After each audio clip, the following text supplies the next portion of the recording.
My name is Clément. My DJ name is CRB. I'm from France. I'm 29 years old. And I've been living and DJing in Budapest for 7 years. And I also organize techno events.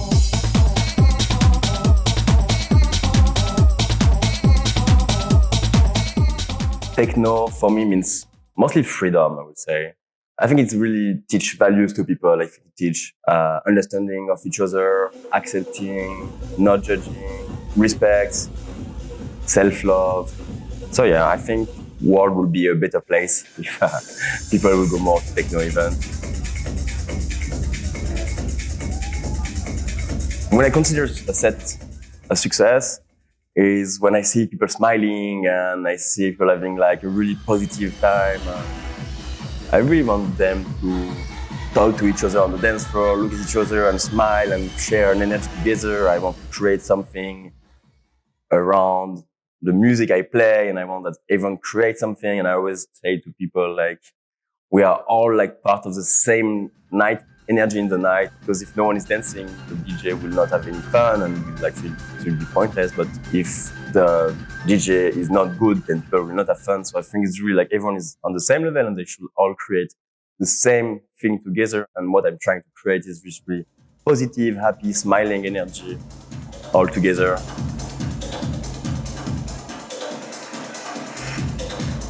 So yeah, that's how I will define my music, and it can be through any genre. Like it could be through hard groove, it could be through trance, it could be old school techno, it could be breakbeat. As long as it's for me like a positive memory and a really something people will remember, and like they will forget their daily problems and they will just enjoy all together, then yeah, that's what I'm trying to do with my music.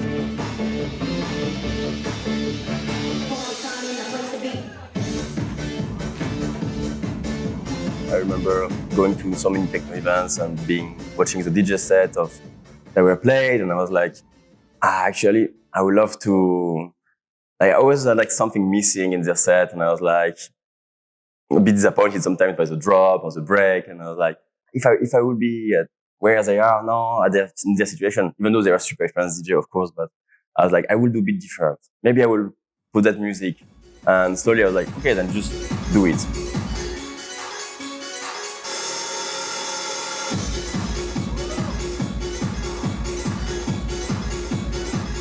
And so in January 2017, I think I started my own party series. It was called Erasmus Dark Rave. And it was actually the name of the WhatsApp group we had with all my Erasmus friends at the time. So it was more like a joke because this party was supposed to be a one-shot, a goodbye party. And we all started to play that night, and so many people came. And after this, I was like, okay, actually so many people came, so maybe I should do another one, because there were so many people in Erasmus who were DJ and like no one would give them a chance. So I was like, okay, let's do it like maybe one more time. And then the second one, Erasmus Dark Rave 2, was super crazy, sold out in 2 hours, and like so many more Erasmus texted me and I was like, I want to play. And of course I was playing. I was putting myself in the lineup of every party because that was one of the main concepts. I wanted to play in Budapest. And that was like 2017, and since that,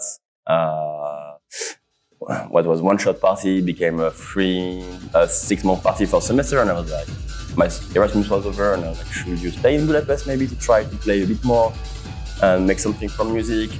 And I gave myself 6 more months, which turned into 1 year, which turned into 2 years, 3 years, 4 years, and now we're in 2023, and I'm still here, and I'm still a DJ, and I'm still organizing party, I'm still organizing Erasmus Dark Rave actually, but I also organize other stuff now, and I really got into the scene, and yeah, like just a lot of little small coincidences, a lot of little chances that all came together.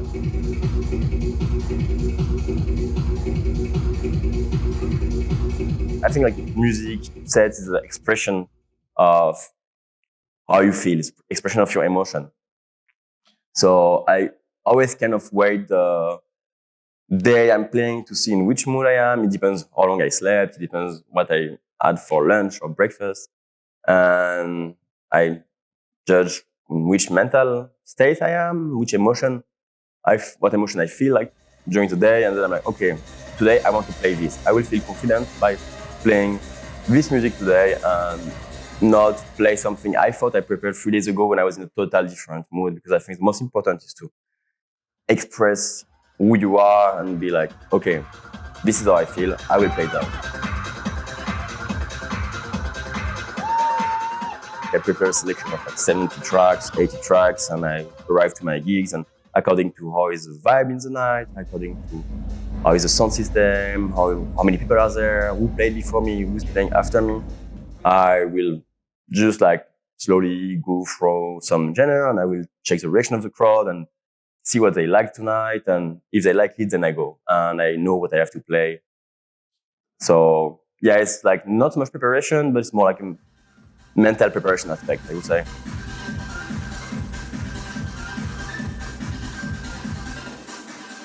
The difference between here and maybe other countries, I would say, I mostly party in France and Germany and a bit in Spain as well.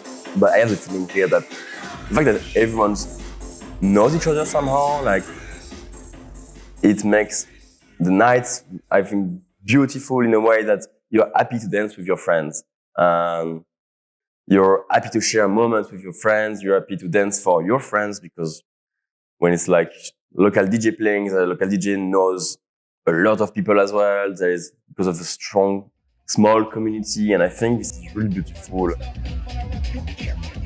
It's really like, I don't know, like that's the vibe of a picnic somehow, but a dancing picnic, I would say. Like people are just sitting for 1 hour talking, and like you can just be at the smoking area and like spend 1 hour and a half, and you don't even realize it, just because like people can't stop coming and say hi. And so I really like this side of Budapest, I would say.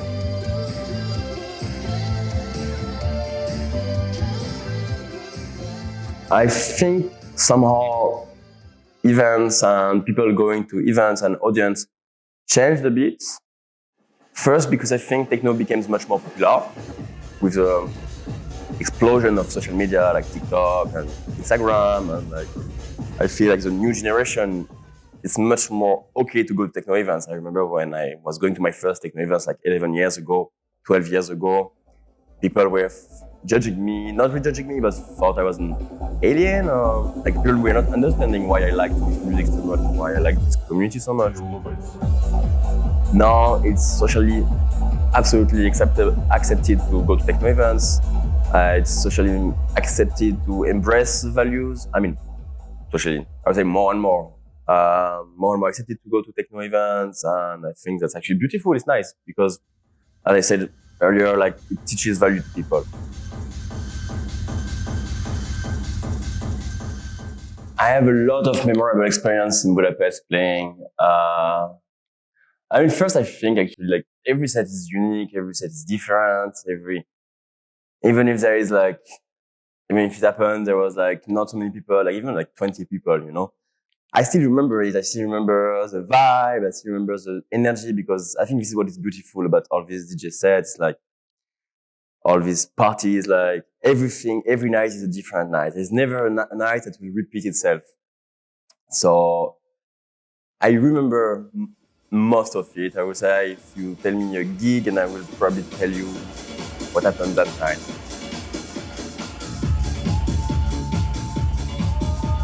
But yes, my most memorable memories, and the one I still have chills about, maybe will be my first Times New Romance set, and I think the ones who were there that night will probably say the same.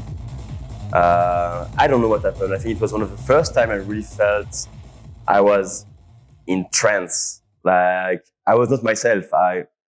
It went by so fast. You said it was 2 hours, but there's a kind of night where everything is just flowing, where every transition makes sense, is perfect. Every track you play is the one, you couldn't find a better track after that one.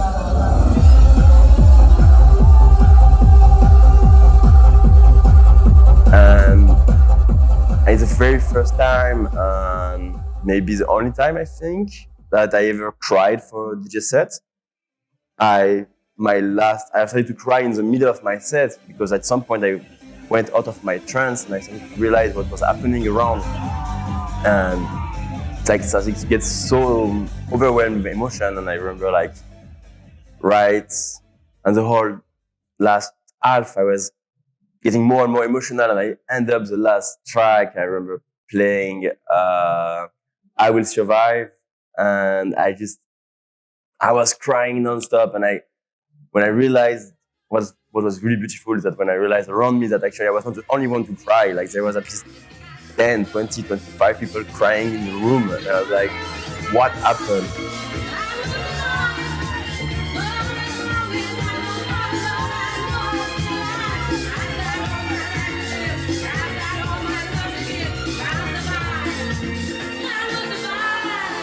And when the set end, everyone like kind of realized that we were just in a normal club, but I don't know, I could not express in words what I lived that night. It was like kind of really magic. We went all to a magic place. No one left the room. Everyone stayed the 2 hours, and people yelled every 30 seconds. And at the end, everyone was crying and was emotional. And I was like, when it all was over, I was just so tired. And I was like, what happened? What happened? I was still crying, like, what happened?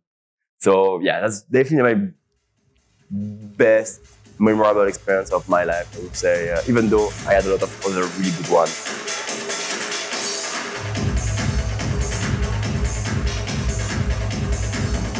I think techno and drugs are often associated, and actually in a bad way, by the people who don't know anything about the techno scene or the drugs actually.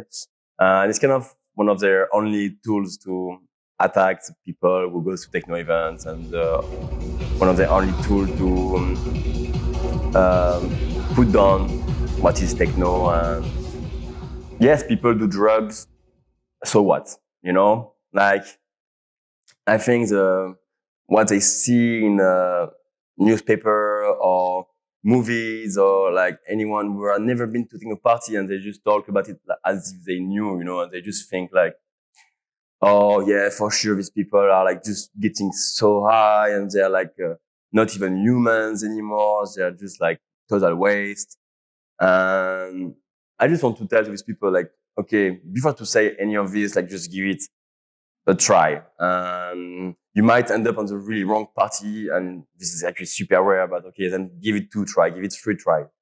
And I'm sure after this, they will change their whole mindset about people doing it, because like, I feel much more safe with the people around me that are doing sometimes drugs than with the people who are wasting in the streets, or like being so drunk on alcohol and being so aggressive in like 60% of the case in any normal club. Like I went into so many tension and fight when I was going to mainstream club, because people are like just like so drunk, they don't even understand who they are, you know. So when I go to techno party, I feel like most of the case, maybe there will be one guy a bit creeping out and like being a bit weird because he's too high, but then actually we try to help him first, and people try to help, and people are just like so genuinely nice, and when they're high, they're just like full of love, and they're full of giving, and like, I don't know, I think it's really part of the inclusivity and like beautiful side of it, you know. And people also drink alcohol in techno party, of course, but they don't get that wasted, or actually they just get out if they're like so wasted and annoying, because no one can be annoying in the normal techno party. If you're annoying, you get out. If you're annoying anyone, you get out. And this is not what's happening in like pub or bar when everyone gets really wasted drunk. So I just tell to these people like, just come and see, you know, instead of first judging.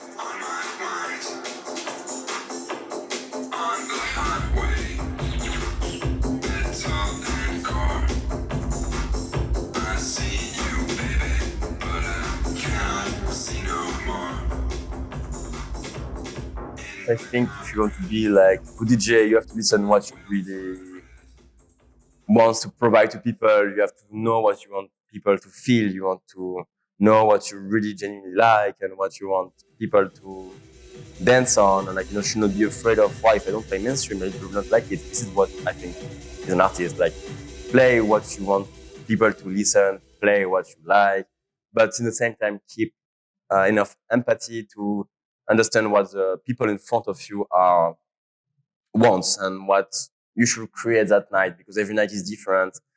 And never go somewhere thinking they will know that because I know the club. No, every night is different. So everyone can be a DJ. Not everyone can be a good DJ because you have to do it for the good reason, I think. And you have to, I mean, when I started to be a DJ, as I said earlier, just because I was missing stuff in the set I was watching and listening to, and I was like, okay, I want to be DJ because I actually want to listen this. So that was my reason, and for other people it would be another reason, but yeah, has a good reason.